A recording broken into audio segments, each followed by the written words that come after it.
town I'd never been to before, working my way through middle of June, midnight thunderstorm.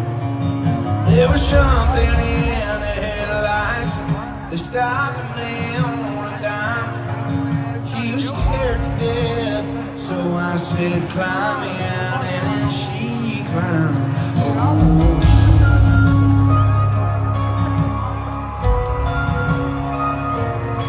Well, she was bruised and broke from head to toe, with a tear and a bloodstained shirt. It didn't tell the whole truth, but she didn't have to. I knew what had happened to her, and I didn't lower her down with questions.